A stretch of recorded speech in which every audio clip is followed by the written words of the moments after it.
शक्ति है वो है हिंदुत्व, और इसीलिए कार्यकर्ताओं ने मेहनत नहीं की, इसलिए हम हार गए। इंडिया इज शाइनिंग कहने के बाद भी हम हार गए। मेरा एक सवाल है सुधीर जी, जब राहुल गांधी के बारे में ये बातें होती हैं कि वो फेल कर गए और ऐसी ऐसी चीजें हुई, क्यों नहीं लोग पिछली बार जब मनमोहन सिंह जी की सरकार दोबारा आई थी, और आज से ये काफी समय पहले की, आज वो अपरिपक्वता की बात जब हम करते हैं, उस समय जब दोबारा मनमोहन सिंह की सरकार आई थी तो हम सारे चैनल्स और सारे अखबार निकाल दिए, उसमें स्टार कैंपेनर अगर कोई था तो राहुल गांधी थे।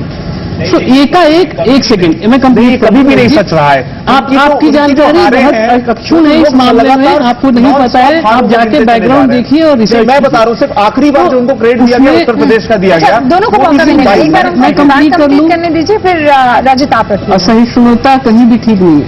तो अब एकाएक सवाल, क्योंकि ये ना प्लान्ड वे में किसी के इमेज को टार्निश नहीं करना चाहिए। हमें जो अच्छी हमने करी है बातें, उस पर बात फोकस रखनी चाहिए कि चलो हमारा स्टार कैंपेनर है। दूसरे की गलतियों पे हम बार बार फोकस सिर्फ इसलिए करते हैं क्योंकि उसको छोटा करने की हम कोशिश करते हैं, और ये चल रहा है माहौल पिछले तकरीबन 5 सालों से। अब मैं आपको बीच में रोक रहा हूं। कांग्रेस की तरफ से, जैसा कि हम आपको कह रहे थे, ईवीएम पर फिर से सवाल उठा दिए गए हैं, और कांग्रेस कह रही है कि ये ईवीएम जो है बीजेपी ने इनको सेट कर लिया था। ये इस वक्त की सबसे बड़ी खबर है। हार के लिए ईवीएम को जिम्मेदार ठहरा दिया है, और आप देखिए क्या कह रहे हैं कांग्रेस के नेता। कांग्रेस पास है। इस देश का कोई राजनीतिक दल नहीं है जिसने समय समय पर इसके खिलाफ आवाज न उठाई हो, इंक्लूडिंग बीजेपी। फिर जब लोकतंत्र में अगर ये विश्वास नहीं हो आदमी को कि जहां हम वोट दे रहे हैं वही जाएगा, तो लोकतंत्र कमजोर होगा। मैं पूछना चाहता हूं भारतीय जनता पार्टी से और चुनाव आयोग से भी कि जब सारे राजनीतिक दल इस पर प्रश्न चिन्ह उठा रहे हैं, तो बैलेट पर आने में आपको तकलीफ क्या है? देखिए सुधीर जी मैं इसका जवाब दूंगा। देखिए 1971 में इंदिरा गांधी थम्पिंग मेजोरिटी से जीत के आई थी। वहां भी एक महागठबंधन में था जिसमें जनसंघ सोशलिस्ट कांग्रेस होते। तब बैलेट पेपर पर बहुत बड़ा सवाल उठा था, और कोर्ट में मामला गया था। कहा गया था कि बैलेट पेपर में एक केमिकल का यूज हुआ है, जो कि विपक्ष को जो वोट मिला वो कांग्रेस से चला गया। देखिए अविश्वास के आधार पर लोकतंत्र नहीं चलता है। जीत का सम्मान करना और हार में आत्मविश्वास नहीं खोना, ये लोकतंत्र का लक्षण होता है। इस वैशिष्ट को जब आदमी छोड़ देता है तब इसी तरह के अनर्गल आरोप लगाते हैं। ऐसा करके आप जनादेश का अवमूल्यन कर रहे हैं। आप ईवीएम पर सवाल नहीं कर रहे हैं। कर्नाटक की जनता की जो कलेक्टिव कॉन्सेंस है उसको छोटा डिलीटिल करने की कोशिश मोहन प्रकाश जी आप कर रहे हैं। तो इस लॉजिक से वहां पर जो 67 सीट्स कांग्रेस को मिला है, तो वहां पर भी कांग्रेस ने ईवीएम के साथ कुछ छेड़छाड़ किया होगा। नहीं तो इतना शक नहीं होना चाहिए ना, इसीलिए 67 दिया है। क्यों सर्वेश तिवारी? नहीं मैं खुद इसका विरोधी हूं। मैं पर्सनली नहीं चाहता, क्योंकि ये बहुत तरीके से जांच के परख के तब ईवीएम आता है। तो अगर कोई सवाल उठाता है, प्रेम शुक्ला हमारे साथ अभी भी जुड़े हुए हैं। प्रेम शुक्ला के पास चलते हैं। शुक्ला जी, जैसे हम उम्मीद कर रहे थे ईवीएम पर सवाल उठाने का जो शुभ मुहूर्त है वो अब स्टार्ट हो गया है। बहुत देर से आया है जी। ये सुबह से ही क्यों नहीं कहना शुरू किया? ये एक इनके कांग्रेस के प्रथम परिवार के दामाद तहसीन पूनावाला है, आपके चैनल पर सुबह बैठे थे। उन्होंने कहा था अगर हम जीते तो ये लोकतंत्र की जीत होगी, अगर भारतीय जनता पार्टी जीती तो ईवीएम की जीत होगी। और मोहन प्रकाश जी ने जैसे ही चुनाव परिणाम स्पष्ट हो गए तत्काल उन्होंने ईवीएम पर ठीकरा फोड़ दिया। तो ये साफ तौर पर दिखाई देता है कि वो अवसाद में चली गई है पार्टी। उसको चुनाव जीतने का पूरा कौशल समाप्त है, उसकी नीतियों को जनता ने पहचान लिया है, वो बेपर्दा हो गए हैं, बेनकाब हो गए हैं। इसलिए वो ईवीएम के अलावा किसका वोट ले सकते हैं? उन्होंने ईवीएम की वोट ले ली। कम से कम जो है हम एक मोरली जो कांग्रेस का कार्यकर्ता है उससे कह सके कि तुम नहीं हारे हो, हमारी नीतियां नहीं हारी हैं, राहुल गांधी नहीं हारे हैं। राहुल गांधी को हटाने की बात मत करना, ईवीएम हटाओ, राहुल गांधी को बनाए रखो। ये एक इम्पोर्टेंट। अद्वैता हमारे साथ है। Advaita, how do you take this? EVM I think problem हर बार हो सकता है अगले साल लोकसभा चुनाव में भी हार गए हैं, ये जानकारी चैनल में न्यूज मिल रहा है। चामुंडेश्वरी क्षेत्र में सिद्धरामैया जी का हार हुआ है। अच्छा, और दूसरी बताइए, एक और चीज है, मैं कलबुर्गी से बिलोंग करता हूं जहां पर मुसलमान के कम्युनिटी के लोग बहुत हैं। हमारे यहाँ 3 सीट है, कलबुर्गी नॉर्थ, कलबुर्गी साउथ और कलबुर्गी रूरल। तीनों सीटों में अभी भाजपा का जीत हो रहा है। और एक सीट मतलब जो कलबुर्गी नॉर्थ है, वहां पर मुस्लिम पॉपुलेशन इतना ज्यादा है, वहां पर या तो मुस्लिम कैंडिडेट जीतेगा या तो कांग्रेस जीतेगा, ऐसा परंपरा था। अभी आंकड़े जो बता रहे हैं, वहां पर के जो बीजेपी के कैंडिडेट है वो 5000 वोट से आगे है। तो ये जो माहौल है देश में बनाया गया है कि BJP is anti Muslim party, BJP is मतलब वो एक प्रोपोगंडा है, ऐसा नहीं है। और एक छोटी बात है, ये लोग बोल रहे थे कि BJP only Hindi heartland party है, और वहां पर कर्नाटका में लोग ये भाषा नहीं समझते हैं। कुछ लोग आप भी कह रहे थे कि कर्नाटका सिर्फ इडली डोसा का क्षेत्र है, ऐसा नहीं है। कर्नाटका के लोग बहुत अच्छे हिंदी बोलते हैं। मैं कर्नाटका का हूं, मैं इतनी अच्छी हिंदी बोल पा रहा हूं। हम हिंदी इतने अच्छे बोल लेते हैं, हिंदी साहित्य के भी हम इतना आदर करते हैं, ऐसा नहीं है। ये जो छवि है ना, जो राष्ट्रवाद का छवि है, इस छवि इस जीत की एक बहुत बड़ी नतीजा है। ये स्थिर सरकार बनाने का तो है ही। मतलब मैं बहुत खुश हूं कि 113 सीट अभी आ रहा है। 5 साल तक भाजपा का सरकार रहेगा। और मैं भी ये भी आशा करता हूं, भाजपा से ये विनती है कि जो 2008 में जो गलती हुई थी, ये दोबारा नहीं होना चाहिए। 5 साल में आप 3 सीएम बदल गए, ऐसा नहीं होना चाहिए कि एक आपके जो मैनिफेस्टो, आपके जो मैनिफेस्टो में ना बहुत ही इंपॉर्टेंट चीजें है। फॉर एग्जांपल, कांग्रेस गवर्नमेंट में जो मंदिरों के जो पैसे थे, मंदिरों के जो एंडोमेंट पैसे थे, वो मस्जिद के कंस्ट्रक्शन के लिए उन्होंने इस्तेमाल किया था। तो बीजेपी का मैनिफेस्टो ये कहता है कि जो मंदिरों का पैसा है, सिर्फ मंदिरों को इस्तेमाल किया जाता है, मंदिरों की अभिवृद्धि के लिए इस्तेमाल किया जाता है। और 26 आरएसएस कार्यकर्ताओं की हत्या हुई कर्नाटक में इस दौरान।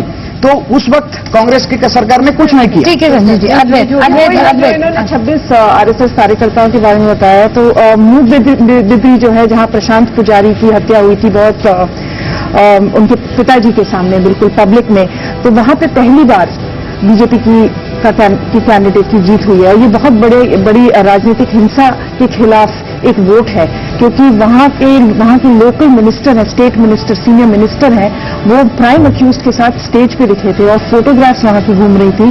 कांग्रेस के मंत्री थे।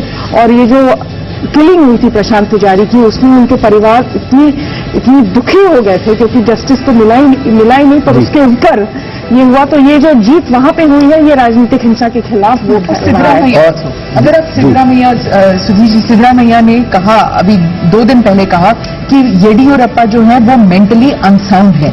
ये कहा उन्होंने येडियुरप्पा के बारे में कि ये तो अलग बात है कि उन्होंने कहा ये भ्रष्ट है, ये है, वो है, जेल बर्ड है, बहुत कुछ कहा। लेकिन राहुल गांधी ये दावा कर रहे थे कि कांग्रेस की कैंपेन जो है वो लो डाउन नहीं थी, पर्सनल नहीं थी, जैसे आपने ये भी कहा था अपने शो में। लेकिन पर्सनल को तो एक एक्सट्रीम पर्सनल लेवल पर सिद्धरामैया जी ले गए थे। येडियुरप्पा को बहुत कुछ कहा उन्होंने, यहां तक कि मीडिया भी सोच रही थी कि ये एक वीक स्पॉट है। मैंने आपके शो में भी कहा कि ऐसे लग रहा था जैसे येडियुरप्पा वीक स्पॉट है, क्योंकि वो कुछ कह नहीं रहे थे। लेकिन अगर आप अब देखें, सिद्धरामैया जी अपनी कॉन्स्टिट्यूएंसी से हार रहे हैं, लेकिन येडियुरप्पा और सेंट्रल कर्नाटका में इतनी भारी भरकम जीत हुई है, जहां पर येडियुरप्पा का स्ट्रांग होल्ड माना जाता है, वहां पर BJP is doing very very well. तो मुझे आप बताइए कि मीडिया जो है वो इतनी गलत रीडिंग कैसे कर गई येडियुरप्पा के बारे में, और सिद्धरामैया को जो इतना उठाया था मीडिया ने कि ये बहुत ही ब्रिलियंट चीफ मिनिस्टर है, उनकी कैंपेन बहुत अच्छी है। हम लोग भी मात खा गए इसमें, ये देखने के लिए कि जो सोशल मीडिया पर जो कैंपेन चला वो ऑन द ग्राउंड लोग ऐसा नहीं कर रहा था, लोगों ने सोचा जो ट्रेंड कर रहा है वही। जी रजत, देखिए, एक और बहुत इंपॉर्टेंट डेटा पॉइंट जो मुझे लगता है कि जो पूरा तेलुगु पॉलिटिक्स जैसे अनफोल्ड कर रही थी कर्नाटका के इलेक्शन के जस्ट पहले, कि चंद्रबाबू नायडू जी ने विड्रॉ किया सपोर्ट और भयानक कैंपेन किया थ्रू आउट कर्नाटका इलेक्शन, पूरा हैदराबाद कर्नाटका बेल्ट में वो अपने इनके 2-3 टीवी चैनल्स हैं, आंध्रा के थ्रू लगातार रिले कर रहे थे, तेलुगु वोटर्स को इन्फ्लुएंस करने की कोशिश कर रहे थे। इवन बेंगलुरु में भी 30% वोटर तेलुगु वोटर से आइडेंटिफाई करता है तेलुगु भाषा से। ये समझना होगा कि पूरा हैदराबाद कर्नाटका बेल्ट, जो कि गढ़ है, खड़गे जी भी वहीं से आते हैं, वो पूरा बेल्ट में बीजेपी ने डोमिनेट किया है। तो इससे तेलुगु पॉलिटिक्स पे जबरदस्त इन्फ्लुएंस पड़ेगा, दोनों तेलंगाना और आंध्र प्रदेश। चंद्रबाबू नायडू पूरा खुल गया है साउथ इंडिया। एक और क्षेत्र है सेडम। 60 साल के इतिहास में भाजपा एक बार भी नहीं जीती है, सिर्फ एक बार जीती है, वो सिर्फ शायद 13 महीने के लिए। गजेंद्र सिंह शेखावत साहब, केंद्रीय कृषि मंत्री जो है, हमारे साथ जुड़ गए हैं। गजेंद्र जी, वोटों की फसल लहला रही है बीजेपी की कर्नाटक में। न्यायालय की टिप्पणी न्यायालय के फैसले पर। हेलो जी, मेरी आवाज आ रही है गजेंद्र जी? हेलो जी, आवाज नहीं आ रही है, नॉट लाउड। जी, हम आपसे ये कह रहे थे कि आप कृषि मंत्री हैं और कर्नाटक में आपकी बम्पर फसल हुई है इस बार।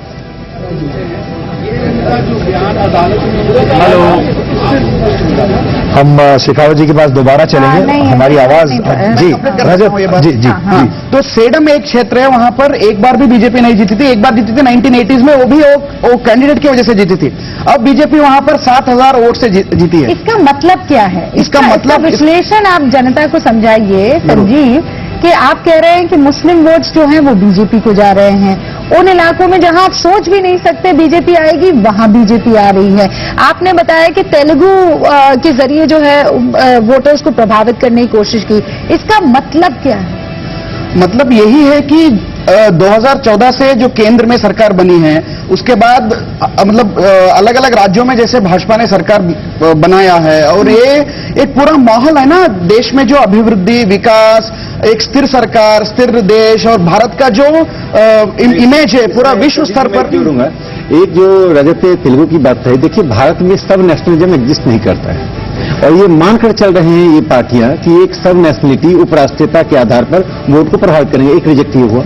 दूसरा, जो सबसे बड़ा मेटा नैरेटिव है, लिंगायत कार्ड सबसे बड़ा कार्ड था जिसने बाहर के भी मीडिया को प्रभावित किया कि शायद बीजेपी लूज कर जाएगी।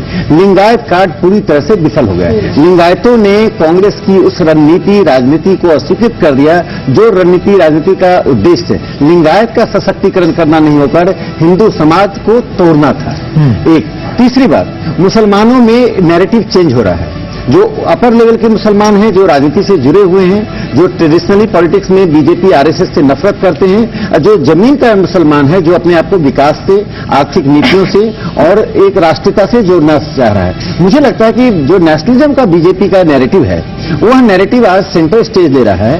जो कांग्रेस का और बाकी लेफ्ट लिबरल्स का नैरेटिव है, वो हाशिए पर जा रहा है। वैसे आपको एक सिद्धारमैया का ट्वीट पढ़ के हम बता देते हैं। 2 दिन पहले सिद्धारमैया ने ट्वीट किया था। उन्होंने लिखा था, so dear party workers, supporters and well wishers, don't worry about exit polls, relax and enjoy your weekend, we are coming back. ऐसा 2 दिन पहले सिद्धारमैया ने कहा था। एंजॉय, अब लगता है काफी लंबा वीकेंड। जो सरकार के मिनिस्टर्स थे जो इस लिंगायत इशू को ज्यादा मतलब प्रोपेगेट कर रहे थे, जैसे कि विनय कुलकर्णी है, और सेडम के डॉक्टर शरण प्रकाश पाटिल है, और जो एमबी पाटिल है जो इरिगेशन मिनिस्टर थे, वो सब हार गए अभी। Sharan Prakash Patil has lost, Vinay Kulkarni has lost, MB Patil is at the verge of losing. Prakash, आप बताइए, बार बार एंटी इनकम्बेंसी जैसी कोई चीज नहीं है, बार बार ये कहा जा रहा था, कहाँ मिसरीडिंग होगी? एंटी इनकम्बेंसी का एक वेव एक जगह नहीं दिख रहा था, इसीलिए जब लोग ग्राउंड पर जाते हैं। और मैं ये ठीक है, मैं एक छोटा सा ब्रेक हम ले लेते हैं। हम बहुत लंबे टाइम से हमने ब्रेक नहीं लिया है, और बगैर ब्रेक के हम आपको ये आकलन दिखा रहे थे। 112 अभी बीजेपी सरकार बन चुकी है लगभग। कर्नाटक में बीजेपी की धमक, ये गेटवे है साउथ, ऐतिहासिक जीत आप इसे कह सकते हैं। एक छोटे से ब्रेक के लिए हमें रुकना चाहिए, लौटेंगे जल्दी, आप बने रहिए हमारे साथ।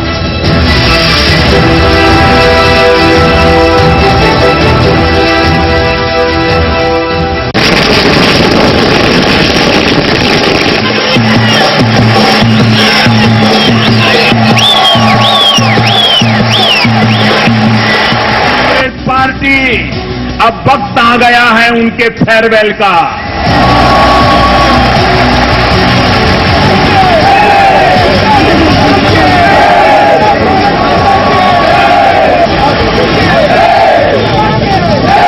राहुल बाबा यहां से सीधे मानसरोवर जाने वाले हैं।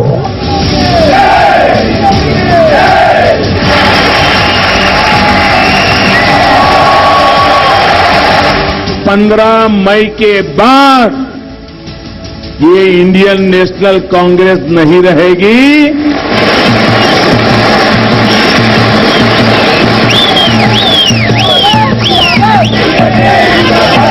अभी ये आया है, बहुत दिनों के बाद आया है और फुल मेजॉरिटी के साथ आया है। हर हर मोदी, हर हर मोदी, हर हर मोदी, हर हर मोदी। पूरा मोदी सुनामी है।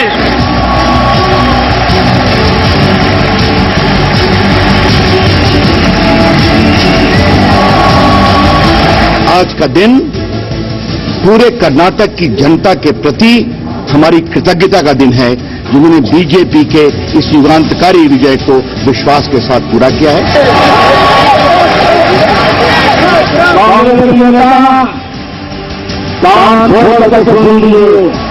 अगर चुनाव को पार करेंगे तो मोदी है, लेने के देने पड़ जाएंगे।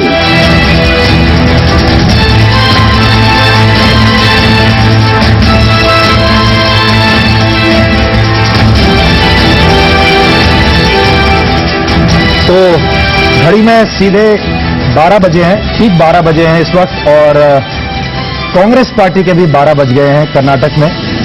और जो नतीजे इस वक्त रुझान हमारे पास जो आ रहे हैं, आप अपनी टैली पर देख सकते हैं। 112 सीटें बीजेपी आगे चल रही है, कांग्रेस 69 पर, जेडीएस 39 पर और अदर्स 2 पर। इसका मतलब यह है कि बीजेपी अपने दम पर कर्नाटक में सरकार बना रही है और ये एक ऐतिहासिक फैसला है।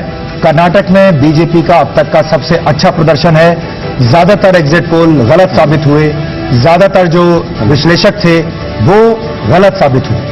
और आज हम जी न्यूज के स्टूडियो में बैठकर आपको ताजा नतीजे तो बता ही रहे हैं, लेकिन आपको साथ में ये भी बता रहे हैं कि ये नतीजे आखिर आए क्यों, और जब ये हवा चल रही थी तो ये हवा आप तक क्यों नहीं पहुंची, इसके बारे में भी हम बात कर रहे हैं। लेकिन आगे बढ़ने से पहले नक्शे के जरिए अब आप ये देखिए कि इस चुनाव के बाद आपका देश यानी भारत कैसा दिखेगा और भारत कैसे अपने रंग बदल रहा है, वो आपको नक्शे के जरिए हम बताना चाहेंगे, जिसमें आप देख पाएंगे कि भारत के अलग अलग राज्यों में अब कितने राज्यों में बीजेपी अपनी सरकार बना चुकी है, ये अभी हम आपको दिखाएंगे। और हमारे साथ ये देखिए, ये पूरा भारत दर्शन इस नक्शे के जरिए आप कर सकते हैं, और जहां जहां आपको ये नारंगी रंग दिखाई दे रहा है, इसका मतलब है बीजेपी। और इसीलिए हमने हैशटैग मोदी के साथ, ये हैशटैग का इस्तेमाल आप कीजिए, मोदी के साथ देश, और इस पर अपनी राय हमारे साथ शेयर कर सकते हैं, क्योंकि ये नक्शा दिखा रहा है जो बात प्रधानमंत्री नरेंद्र मोदी बार बार कहते हैं, कांग्रेस मुक्त होता हुआ भारत आपको इस नक्शे में दिख रहा है। कर्नाटक का एक और उसमें एड ऑन है, आप देखिए जहां जहां ऑरेंज रंग नजर आ रहा है आपको, वहां बीजेपी की सरकार है। लगभग 69% आबादी पर अभी बीजेपी राज कर रही है, 69% ये आंकड़े हैं। और 222 में आप देखिए 112 बीजेपी सरकार बनाती हुई साफ तौर पर नजर आ रही है। यहाँ खास मेहमान हमारे साथ लगातार बने हुए हैं। अद्वैत, इसका मतलब क्या है 2019 के लिए? आप इसे आप मानेंगे कि stage is all set now for 2019? All set, I think maybe even an early poll हो सकता है। यही हम बात कर रहे थे अभी ब्रेक में कि चांसेस क्या है कि मई 2019 से डेट शिफ्ट होके एंड ऑफ द ईयर, तो हो सकता है कि ये हम अर्ली पोल भी देखें, क्योंकि ये जो मोमेंटम जो बीजेपी को इस विक्ट्री से मिला है, क्योंकि आपको याद रखना है कि this is also an entry and A gateway into the south. और जो ये रेप्यूटेशन थी कि आप नॉर्थ इंडियन पार्टी हैं, और ये रेप्यूटेशन को एक्सप्लॉइट भी किया सिद्धरामैया जी ने, उन्होंने नॉर्थ इंडियन साउथ इंडियन का डिवाइड भी ऊपर उठाया, वो भी डिमोलिश हो गया है इसके साथ। तो आई थिंक ये मोमेंटम जो उन्हें मिला है, and in politics is about momentum and timing, तो हो सकता है कि उन्हें अर्ली पोल दिखे। अच्छा, ये जो अंग्रेजी अखबार के थ्रू एक नोशन सेट करने की कोशिश होती है, जिसकी बार बार हम लोग जिक्र कर रहे हैं, उसमें ये कहा जाता है, अरे भाई it is not good for democracy. आप देख रहे हैं लोकतंत्र खतरे में, लोकतंत्र खतरे बार में आपको सुनने में मिलता है लोकतंत्र खतरे में। सिर्फ अखबार ही नहीं, किताबों में भी पढ़ते हैं कि, और प्रधानमंत्री ने खुद कहा है, बीजेपी भी खुद कहती है, एक स्ट्रांग ऑपोजिशन हमेशा लोकतंत्र के लिए अच्छा है। लेकिन ये बात नहीं है कि सिर्फ कांग्रेस ही इस मुल्क में ऑपोजिशन बने, और भी तो बन सकते हैं, और भी तो पॉलिटिकल पार्टीज हैं। क्यों ऐसा है कि कांग्रेस, और वो भी कांग्रेस में गांधी परिवार ही इस मुल्क में या तो ऑपोजिशन में रहेगी या फिर रूलिंग पार्टी रहेगी? ये कोई तय तो नहीं था जब हमारे कॉन्स्टिट्यूशन बना था, जब हमारा मुल्क बना था, कि गांधी परिवार का ही रोब रहेगा इस मुल्क में, चाहे ऑपोजिशन में या सरकार में। तो अब ये जो फ्रेगमेंटेड ऑपोजिशन है, अगर ये यूनाइट होते हैं, and if that is an alternative, तो क्यों नहीं? ये जरूरी नहीं है कि राहुल गांधी या सोनिया गांधी ही रहेंगी, और इलेक्शन में एक बार फिर, पता नहीं कितनी बारी ये सिद्ध करना पड़ेगा कि Rahul Gandhi election after election हारते हैं और ये प्राइम मिनिस्टर कैंडिडेट नहीं है इस मुल्क के लिए, नहीं है ऑपोजिशन के लिए। ये ना तो दिल्ली की कुछ मीडिया हाउसेस समझती हैं और ना ही हमारी। एक सेकंड प्रोफेसर सिन्हा, रजत आपने सुना, स्मिता आपको भी इस पर ध्यान आपने दिया हो तो, जब वहां कार्यकर्ता मौजूद थे कांग्रेस दफ्तर में, तो उन्होंने कहा कि प्रधानमंत्री बनना चाहते हैं राहुल गांधी बने, लेकिन अब काम करने के लिए प्रियंका गांधी को आना पड़ेगा। ये अंडरस्टैंड। हाँ, आज तक प्रियंका, मैं बार बार ये कहती हूँ कि अगर चॉइस की बात है, मुझे आप बताइए, जब से प्रियंका गांधी का नाम उठा है, क्या प्रियंका गांधी ने अपने परिवार के अलावा किसी के लिए कैंपेन किया है आज तक? मतलब आप कांग्रेस में क्यों आप समझते हैं कि प्रियंका गांधी कुछ कर सकती हैं देश के लिए, जब उन्होंने अपने पार्टी के लिए ही कुछ नहीं किया, सिर्फ राहुल गांधी के लिए, सोनिया गांधी के लिए कैंपेन किया है, जो हमेशा कहती आई हैं कि ये मेरे परिवार के लिए मैं कैंपेन कर रही हूं। तो मुझे नहीं समझ में आता क्यों प्रियंका गांधी का जिक्र बार बार। कम से कम राहुल गांधी सिद्धरामैया के लिए तो कैंपेन करने के लिए आए थे, लेकिन प्रियंका गांधी आज तक किसी के लिए आई हैं? रजत, देखिए, मुझे लगता है जो ये लीडरशिप का इशू एक रिजॉल्व माना जा रहा था कि अब राहुल गांधी ही सब कुछ हैं, मुझे लगता है वो अंदर से एक खलबलाहट जो है लीडर्स की, सेकंड टियर लीडर्स की, अब दोबारा सरफेस करना शुरू करेगी। और मुझे लगता है जो लीडरशिप क्वेश्चन है अभी तक सेटल नहीं हुआ है कांग्रेस का, और हो सकता है अगर थोड़ा भी इन लोगों को एक भी विद्रोह की एक आंच चालू होती है तो वो एक वाइल्ड फायर का स्वरूप लेगी। कांग्रेस में जब तक की लीडरशिप जमीन से उठे हुए लोग नहीं आएंगे तब तक इस पार्टी का कुछ नहीं हो सकता है। के लिए सबसे सही समय है कांग्रेस। बिल्कुल सही है, मैं बता सकता हूं कई ऐसे सेकेंड रंग लीडरशिप है इमीडिएटली गांधी फैमिली के नीचे जो त्रस्त हैं लेकिन कुछ कर नहीं सकते हैं, और वो सब वेल मीनिंग, वेल इंटेंशन लोग जो कि एक ऑपोजिशन देना चाहते हैं। इसमें विडंबना क्या है कि बिना इस परिवार का कांग्रेस का अस्तित्व, अब बिना उस संगठन के बोझ को लेकर इस परिवार का अस्तित्व नहीं है। अब ये एक तरह से आउटडेटेड इंस्टीट्यूशन की तरफ कांग्रेस चल रही है। क्योंकि कोई विपक्ष की पार्टी नहीं आ पा रही है तो रूलिंग पार्टी को भी किसी को सामने रखकर चुनाव लड़ना पड़ता है। डेमोक्रेसी में बिना किसी को सामने काल्पनिक आधार पर लड़ नहीं सकते हैं, इसलिए नरेंद्र मोदी जी को भी राहुल गांधी को, कांग्रेस को सामने रखकर चुनाव लड़ना पड़ता है। एक जो बहुत महत्वपूर्ण मैसेज है, नेशनल पार्टी का जो परमिट है ना वो और किसी के पास है ही नहीं। तो वो परमिट क्योंकि उन्होंने पहले से ले लिया था 70 साल पहले ही, वो परमिट उनको चल रहा है और परमिट राज अभी भी चल रहा है। अब किसी के पास लाइसेंस ही नहीं है नेशनल पार्टी का, तो कोई आ नहीं सकता। बाकी सब रीजनल। एक आपने सवाल उठाया था अंग्रेजी मीडिया का। देखिए अंग्रेजी मीडिया ने क्या नैरेटिव सेट किया है, कुछ बाइपोल्स को स्टेट और नेशनल लेवल के इलेक्शन के समानांतर खड़ा कर दिया। बाइपोल्स में हार जीत होते, मैं ये नहीं कहता बीजेपी जीती तो हर चुनाव बीजेपी जीतेगी ही, 4 चुनाव में बीजेपी हार सकती है, किसी राज्य में बीजेपी हार सकती है, लेकिन किसी एक हार को सामने रखकर पूरे नेशनल परिदृश्य को डिफाइन करने का जो नेशनल मीडिया काम करती है, इसके कारण उनकी क्रेडिबिलिटी बहुत जा रही है। डिस्कनेक्ट हो रहे हैं नेशनल कॉन्शियसनेस से, एक नेशनल मूड से अंग्रेजी मीडिया डिस्कनेक्ट हो रही है और उनको इस बात का परहेज नहीं है। आप एक बार देखिए, अंग्रेजी मीडिया यहाँ का और न्यूयॉर्क टाइम्स और गार्डियन दोनों की रिपोर्टिंग का नेचर एक जैसा है। तो एक जो यह जो रूट बन रहा है, मेट्रोपॉलिटन रूट बन रहा है कि नई दिल्ली का एलीट और न्यूयॉर्क और लंदन में बैठा हुआ एलीट जो मोदी विरोधी, इस देश के राष्ट्रवाद के नैरेटिव का विरोधी है, यह हकीकत देश के सामने आ रहा है। अच्छा, शाहनवाज हुसैन साहब बीजेपी के प्रवक्ता हमारे साथ जुड़ गए हैं। शाहनवाज हुसैन साहब, मेरी आवाज आप तक पहुंच रही है? He is getting wired. Yes, I think so. He was the first one. हालांकि उन्होंने शाहनवाज हुसैन साहब, मेरी आवाज आप तक पहुंच रही है? जी, आवाज सुन रहा हूं मैं। शाहनवाज हुसैन साहब, सबसे पहला जो बयान है आज जब इलेक्शन की कवरेज हमने शुरू की थी तो आप ही का चलाया था। उस वक्त तो रुझान भी नहीं आए थे, सुबह 6:30 बजे की मैं बात बता रही हूँ। तब आपने कह दिया था ट्रेंड्स बता रहे हैं कि बीजेपी जीतने वाली है। उस वक्त आपकी जुबान पर सरस्वती बैठी हुई थी शायद।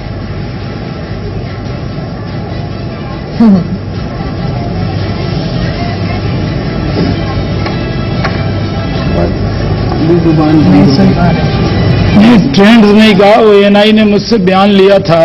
हाँ। और हमने कहा था कि जो माहौल है, जो ट्रेंड है वो बता रहा है, वो गिनती का ट्रेंड नहीं कहा था। हम जीतेंगे ये हमने जरूर कहा था। तो एनआई ने हमसे बयान लिया था। मैंने तो कल प्रेस कॉन्फ्रेंस करके भी कहा था कि 130 से ज्यादा सीटें हम जीतेंगे। ट्रेंड तो शुरू में हमारे खिलाफ ही थे, इसलिए हम लोग कॉन्फिडेंस हैं। भारतीय जनता पार्टी कॉन्फिडेंट थी कि हम चुनाव के मैदान में अपने कार्यकर्ताओं का जो सर्वे था, जो रिपोर्ट था, उसके आधार पर हम कह सकते हैं कि भारतीय जनता पार्टी जीतेगी, इसमें क्या शक है। तो हमने तो कल प्रेस कॉन्फ्रेंस करके 130 सीटें बताई थी। जब पूरे नतीजे होंगे तो हमें पूरी उम्मीद है कि हम और आगे बढ़ेंगे। अभी आपके स्क्रीन पर जरूर 113 दिखाए जा रहे हैं, लेकिन हम इससे भी आगे बढ़ेंगे। जी, तो शाहनवाज जी, अब आपको लगता है कि अब स्टेज एकदम सेट है अगले लोकसभा चुनाव के लिए? आपके लिए इससे बढ़िया कुछ नहीं हो सकता। आपको ऐसा लगता है अब लोकसभा चुनाव थोड़ा जल्दी करा लेना चाहिए? माहौल बना हुआ है आपके पक्ष में? एक चीज मैं और बता दूं कि 2019 में भी हम पहले से ज्यादा सीटों पर जीतेंगे। कांग्रेस को 2024 की तैयारी करनी चाहिए। अब ये देश जो है ना, टीवी स्क्रीन पर नहीं, देश के लोगों के दिमाग में ये बात ट्रेंड कर रही है कि 2019 के लिए कांग्रेस या कोई भी विपक्षी दल इकट्ठा हो जाए। कितने जिनकी एक एमपी की पार्टी, 2 एमपी की पार्टी, जिनके 0 एमपी है वो पार्टियां, जो पार्टी बनी भी नहीं है, चुनाव आयोग ने जिसका रजिस्ट्रेशन नहीं किया है उसके भी नेता जो दावा करते हैं, वो सब इकट्ठे हो जाएं, तब भी देश की जनता नरेंद्र मोदी जी के साथ इकट्ठी है, एकजुट है। देश की जनता ने तय किया है कि हम ऐसे व्यक्ति को फिर से प्रधानमंत्री देंगे जो गरीबों के लिए काम कर रहा है, जिसने 3.5 करोड़ घर में उज्ज्वला दिया है, जिसने 7 करोड़ टॉयलेट बनाए हैं, जिन्होंने करीब 18 करोड़ लोगों को जीवन रक्षा कवच दिया है, और जिन्होंने मकान का वादा किया है और मकान 1 करोड़ बनाए हैं। तो आज देखिए, लोग जो काम करेगा, हमें मौका मिला है तो 4 साल में हम लोगों ने काम करके दिखाया। शाहनवाज जी को मौका मिला तो गंवा दिया। शाहनवाज जी, हम जनता के लिए, गरीब के लिए काम करते हैं, आप अपने लिए काम करते हैं। आमतौर पर जो अगर गरीब के लिए काम करेंगे तो गरीब के दिल में जगह बनाएंगे। आमतौर पर गरीब को लगता है कि गरीबों का एक मसीहा है जो गरीब की चिंता करता है। आज भी आजादी के इतने साल बाद कांग्रेस ने हुकूमत करने के बावजूद आज वो सत्ता से दूर क्यों है? क्योंकि जब मौका मिला तो आपने मौका गंवा दिया। नरेंद्र मोदी जी को मौका मिला तो उस मौके को पूरा किया, और आज भी दिन रात बिना छुट्टी लिए हुए अपना पूरा जीवन देश को समर्पित किया हुआ है। और हमारे राष्ट्रीय अध्यक्ष, बूथ अध्यक्ष और राष्ट्रीय अध्यक्ष 2 को बधाई होनी चाहिए। हमारे राष्ट्रीय अध्यक्ष ने हर बूथ पर एक कमेटी बनाई, ट्वीट जो है बूथ अध्यक्ष की मीटिंग की, हर बूथ जीतो देश जीतो, ये माहौल बना के चुनाव में गए। अमित शाह जी की मेहनत के जितना मेहनत कोई नहीं कर सकता, और नरेंद्र मोदी जी जैसा नेतृत्व कोई नहीं दे सकता। जी जी जी, मैं ये कह रहा था आपसे कि बीजेपी की छवि ये है कि बीजेपी एंटी मुस्लिम पार्टी है, प्रो हिंदू पार्टी है, और मुसलमान बीजेपी को वोट नहीं देते। लेकिन इस बार कर्नाटक में हमने ये देखा कि जो मुस्लिम बाहुल सीटें हैं वहां पर भी बीजेपी आगे चल रही है या जीत रही है। बीजेपी का प्रदर्शन अच्छा रहा है मुस्लिम डोमिनेटेड सीट्स में। बीजेपी का तर्जुमान शाहनवाज हुसैन है और बीजेपी एंटी मुस्लिम पार्टी है। कैसे कह सकते हैं आप बीजेपी के प्रवक्ता से ऑन बिहाफ ऑफ बीजेपी। मैं तो आपकी छवि की बात कर रहा हूं, मैं नहीं कह रहा हूं आपकी छवि ऐसी है। मैं गया था कर्नाटका के, हैदराबाद कर्नाटका की तरफ, बीदर, अफजलपुर और गुलबर्गा की तरफ, जहां ख्वाजा बंदा नवाज साहब की दरगाह है, और वहां जो हमने रिस्पांस देखा, आप मेरा ट्वीट निकाल के देखिए, बड़ी तादाद में मुस्लिम महिलाएं भी थी। हजारों लोगों की हमने सभा की। अकलियत के इलाके में हर किसी को लगता है कि नरेंद्र मोदी सबका साथ, सबके विकास के रास्ते पर चलने वाले हैं। इसी बार रमजान से, अभी रमजान आने वाला है, नरेंद्र मोदी जी ने रमजान के मुबारक महीने का जिक्र मन की बात में किया। हम सबको लेके चलते हैं। नरेंद्र मोदी के चश्मे से हिंदू, मुसलमान, सिख, ईसाई नहीं, उनको सब हिंदुस्तानी दिखते हैं। हम उज्ज्वला लाते हैं तो सबके लिए लाते हैं ना। हम कहते हैं कि ये मुस्लिम को मिलेगा, ये हिंदू को मिलेगा। हम अगर पेंशन बढ़ाते हैं तो सबके लिए बढ़ाते हैं ना। नरेंद्र मोदी जी ने 7 करोड़ टॉयलेट बनाए हैं तो उसमें बड़ी तादाद में मुस्लिम समाज को आबादी से ज्यादा मिला है, क्योंकि कांग्रेस ने मुसलमानों को इतना गरीब कर दिया कि वो गरीबी रेखा के नीचे हैं। तो जो भी योजना नरेंद्र मोदी जी बनाते हैं गरीब के लिए, उसका बहुत बड़ा फायदा दलित समाज को होता है, होता है। कर्नाटक के चुनाव हो चुके हैं, नतीजे आ चुके हैं, और 2019 के चुनाव प्रचार में समय है। नरेंद्र मोदी जी की किस्मत में है कि इनकी किस्मत संवारे। तो नरेंद्र मोदी जी को ताकत मिली है, तो अपने कलम से उनकी तस्वीर लिख रहे हैं, तस्वीर बदल रहे हैं। विजय गोयल जी हमारे साथ जुड़ गए हैं, विजय गोयल जी हमारे साथ जुड़ गए हैं, उनके पास चलते हैं। विजय जी, आपको बहुत बहुत बधाई, बदलेंगे। अच्छी सुबह रही आपकी कर्नाटक में। आप 130 आपके अध्यक्ष कह रहे थे 130 सीटें जीतेंगे, पर अभी 111 पर आप आगे हैं, लेकिन सरकार आप अपने दम पर ऐसा लग रहा है कि आप बना लेंगे। लग नहीं रहा है। मैं समझता हूं कि राष्ट्रीय अध्यक्ष जी ने शुरू से इस विश्वास को व्यक्त किया था और वो विश्वास कर्नाटक की जनता के कारण था। सबसे बड़ी बात यह है कि दीवार पर जो लिखा हुआ है कि लोग आज डेवलपमेंट को, लोग आज विकास को पसंद कर रहे हैं, लोग नए विजन को पसंद कर रहे हैं। प्रधानमंत्री मोदी आज हमारे लिए काम नहीं कर रहे, हमारे बच्चों के भविष्य के लिए काम कर रहे हैं। ऐसे ही कर्नाटक की जनता ने भी देखा कि सारे देश के अंदर, जो सब राज्यों के अंदर मोदी जी का विकास रथ घूम रहा है, तो क्यों ना कर्नाटक के अंदर भी घूमे। तो लोगों ने मोदी जी पर भरोसा जताया है, मोदी जी के विचारों पे भरोसा जताया है और मोदी जी के विकासों पे भरोसा दिलाया है। तो ये बात मीडिया को और विपक्षी पार्टियों को समझ नहीं आ रही थी, पर हमारे राष्ट्रीय अध्यक्ष ने पहली दिन कह दिया था कि हम अपनी ताकत पर, अपने बहुमत से सरकार को बनाएंगे। अच्छा, विजय गोयल साहब, ये बताइए कि आप कह रहे हैं कि प्रधानमंत्री नरेंद्र मोदी पर भरोसा जताया, लेकिन चेहरा तो येदियुरप्पा थे वहां पर, उन पर भरोसा नहीं जताया है। देखिए, ये कभी भी नहीं होता, ये टीम वर्क होता है और इस टीम के नायक हैं प्रधानमंत्री मोदी और अमित शाह जी। उसके बाद वो अपने टीम के मेंबर्स को सेलेक्ट करते हैं, तो कंबाइंड के अंदर जाता है। हर स्टेज के ऊपर जहां मोदी थे वहां येदियुरप्पा जी भी थे। तो मैं समझता हूं कांग्रेस ने अपनी सारी राजनीति करके देख ली, जाति की राजनीति करी, लिंगायतों के ऊपर अब शब्दों का इस्तेमाल किया। मनमोहन सिंह जी को भी मैदान में उतार दिया ये कहने के लिए कि वो नरेंद्र मोदी जी पर वार करें, सोनिया गांधी जी तक को उतारा।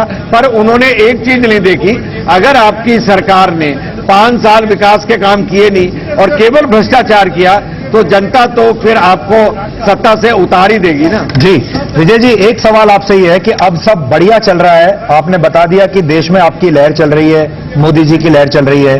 आपको ऐसा लगता है कि लोकसभा चुनाव पहले करा लेना चाहिए? मान लीजिए इस साल के अंत तक आपके लिए माहौल बढ़िया है, तो पहले भी हो सकता है। देखिए, मोदी जी की सरकार को 4 साल हो गए हैं और हर समय उनका माहौल अच्छा था, क्योंकि इन 4 सालों में इस देश के अंदर कहीं ना कोई तो चुनाव होता रहता है और लगभग वो चुनाव जो है वो भारतीय जनता पार्टी जीती है। तो मैं समझता हूं जल्दी चुनावों की कोई आवश्यकता मुझे लगती नहीं है।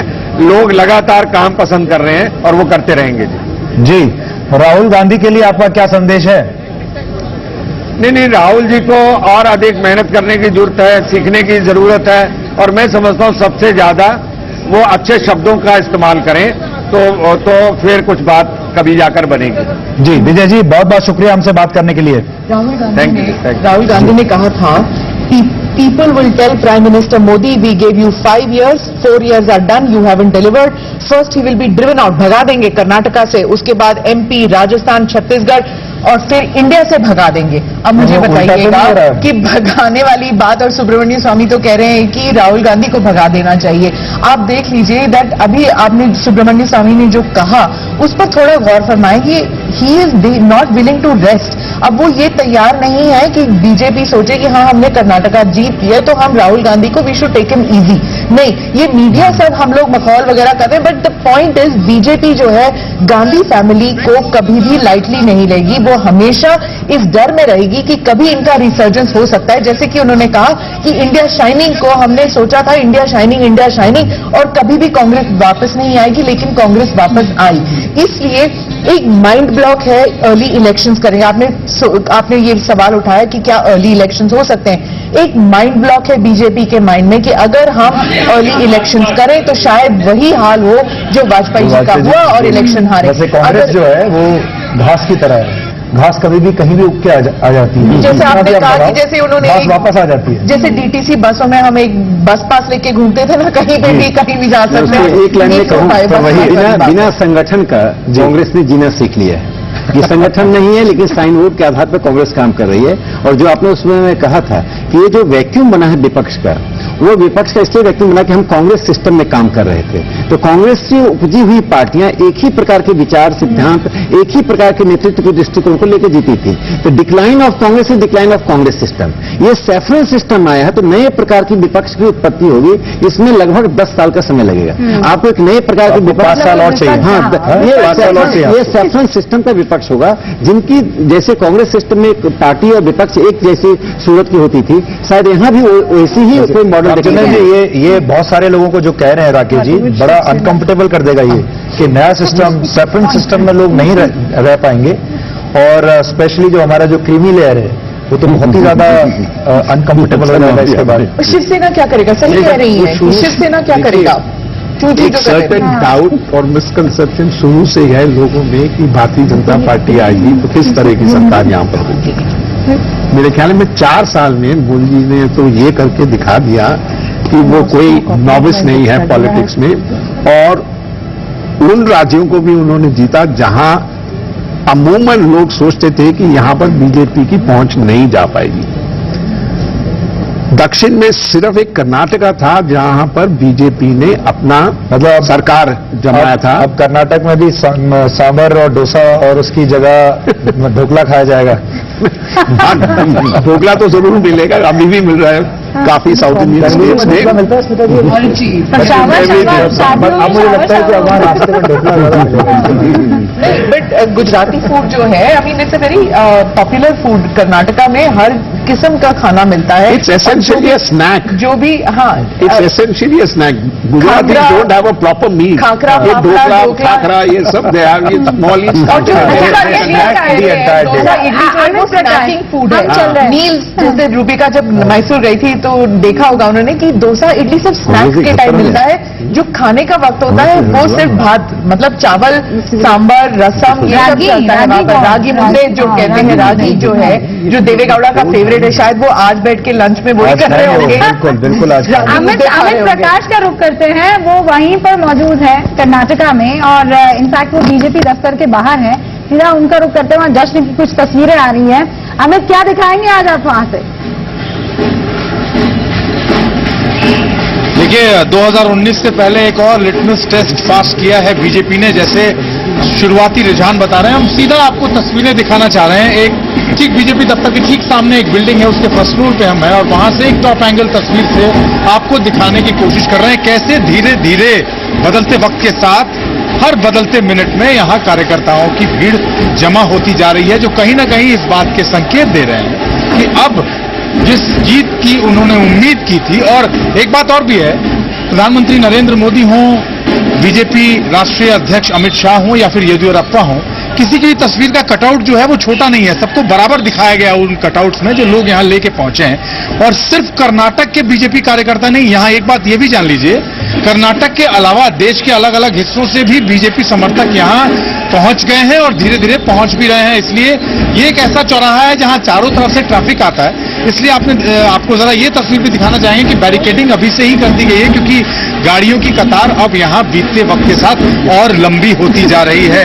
तो सुबह से लेके अब तक 3 बार जो ट्रेंड चेंज हुए हैं, उस बदलते ट्रेंड के बाद अब जो रुझान है, उस रुझान के बाद की ये ताजा तस्वीरें हैं बीजेपी ऑफिस के ठीक सामने से।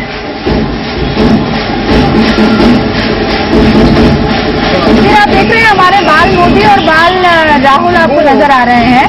और कर्नाटक विजयी के बाद ये देखिए बाल मोदी भंगड़ा करते हुए, जो स्मिता प्रकाश कह के गई थी जी, ये हमारा होता है। रूबिका अपने दर्शकों को बता दें कि वैसे तो राजनीति बहुत गंभीर विषय माना जाता है, राजनीति में क्रिएटिविटी की जो है बहुत ज्यादा गुंजाइश नहीं होती, लेकिन इस बार का जो हमारा पूरा कैंपेन था जी न्यूज का, वो थोड़ा अलग तरीके का था। उसमें हमने एक बाल नरेंद्र को लिया था, यानी बाल नरेंद्र मोदी और बाल राहुल गांधी दोनों को लिया था, और ये उसी कैंपेन का एक हिस्सा है कि अगर अभी दोनों के जो नतीजे आए हैं कांग्रेस और बीजेपी के, उसमें बाल नरेंद्र मोदी कैसे खुश हैं, प्रसन्न हैं, और बाल राहुल गांधी इस वक्त उदास हैं। और हमने बहुत सारे इसमें प्रोमोज बनाए थे, वो भी हम कोशिश करेंगे।